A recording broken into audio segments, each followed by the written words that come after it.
ভরা মৌসুমেও ইলিশ মিলছে না ইলিশের রাজধানী খ্যাত চাঁদপুরের পদ্মা মেঘনা নদীতে। দিনের পর দিন নদীতে জাল ফেলেও খালি হাতে ঘাটে ফিরছেন জেলেরা।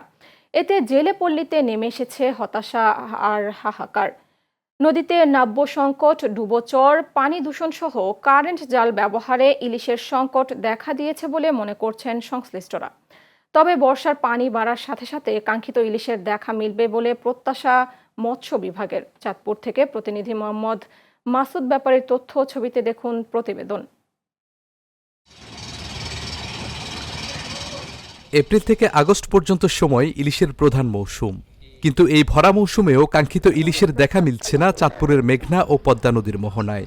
কয়েক মাস ধরে নদীতে মাছের আশায় গিয়েও জেলেরা ফিরছেন খালি হাতে। কিছু ছোট মাছ পেলেও তা পরিমাণে এতই কম যে বোটের তেলের খরচও উঠছে না। ঋণের কিস্তি আর অভাব অনটনে পরিবার পরিজন নিয়ে চরম বিপাকে প্রায় 50,000 জেলে পরিবার। জাটকা নিধন অভিযানে আরও কঠোর হওয়ার দাবি তাদের। বড়সর, বালুচর দিকে লুগদিমারা এই দিকে থেকে আইসা এই মাছগুলো ধরা হয়। 1 কেজি মাছে 30-35টা মাছ। তো 1 কেজি মাছে যদি 30-35টা হয়, তো একটা মাছ কিছুদিন পরে 1 কেজি হবে। জাল হুদাটানি মানে মাছের কোনো দিন মাছ দিন গায়ে নদীতে হইব ওই কোনো লক্ষণ দেখতে আসি না। তো এরকম করে মনে করি 5-7 বছর আমরা মনে করি এইভাবেই অ্যাক্সিডেন্টটা যায়। আমরা এই গাঙ্গের মধ্যে মিলে চলে যাবে টাকা দিই, আমার কাছে কোনো সার্কি মুরগি নাই, কোনো কিছু নাই। আমরা কি করবো? আমরা মানে 100 টাকা যাইতে 500-200 টাকা আমরা যাইতে পারি। প্রশাসনে টাকা খাইয়া বা হয়তো কিছু জালের সুযোগ দিয়ে কিছু খাইয়াতে এই কেন জাটকা ধরা বন্ধ করতে পারে না। এখন এক হাত দেখার দিকে আরো 3 জন যায়, তখন মাইলি যদি ধরা বন্ধ করতে, জাটকা বন্ধ করার জন্য নিষিদ্ধ করা যদি কঠিনভাবে হয়, তাহলে কিন্তু হয়তো গাঙ্গে ইলিশ মাছ উৎপন্ন হবে। শুধু জেলেরাই নন, বিপাকে পড়েছেন মাছ ব্যবসায়ী, এমনকি আড়তদাররাও। নদীতে ইলিশ না থাকায় অলস সময় কাটছে তাদের। জাটকা এবং মা ইলিশ নিধনকেই দুষছেন তারাও।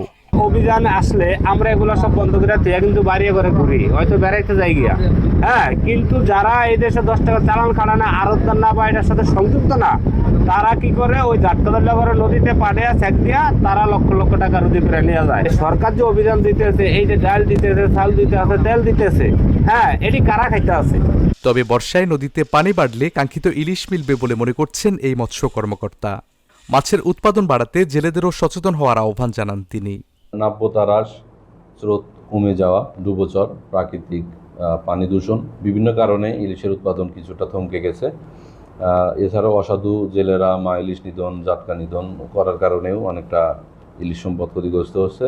তা আমরা তাদের বিরুদ্ধে কিন্তু বারবার অভিযান, মোবাইল কোর্ট পরিচালনা করে আসতেছি।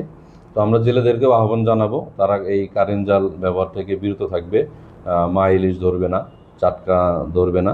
নদীতে কারেন্ট জাল দিয়ে মাছ শিকারের কারণে মাছের উৎপাদন কমেছে বলে অভিমত এই পুলিশ কর্মকর্তারও। অবৈধ কারেন্ট জাল ব্যবহারকারীদের বিরুদ্ধে কঠোর হওয়ার ইঙ্গিত দিলেন তিনি। আমি জেলে ভাইদেরকে বলবো, আমাদের চোখ ফাঁকি দিয়ে বিভিন্ন সময় আপনার কারেন্ট জাল বসান। আমি অনুরোধ করবো সবাইকে, কোনোভাবেই আপনার কারেন্ট জাল বসাবেন না। কারেন্ট জালের কারণে আমাদের মৎস্য সম্পদ বিস্তার রোধ হয়ে যাচ্ছে, মাছ ধরা পড়তেছে, যার কারণে আমরা বড় মাছ পাচ্ছি না। এ ব্যাপারে আমাদের অভিযান অব্যাহত আছে। আমি যদি কোনোভাবে আপনাদেরকে নদীতে ধরতে পারি, আমি সবাইকে আওতায় নিয়ে আসবো। ইলিশ একটি নির্দিষ্ট তাপমাত্রার পানিতেই স্বাচ্ছন্দ্য বোধ করে, কিন্তু জলবায়ু পরিবর্তনের ফলে বঙ্গোপসাগরের তলদেশের তাপমাত্রা বাড়ছে, যার ফলে ইলিশের প্রচলিত বিচরণ পথ পরিবর্তিত হয়ে চলে যাচ্ছে গভীর সমুদ্রে, যা উপকূলীয় জেলেদের নাগালের বাইরে।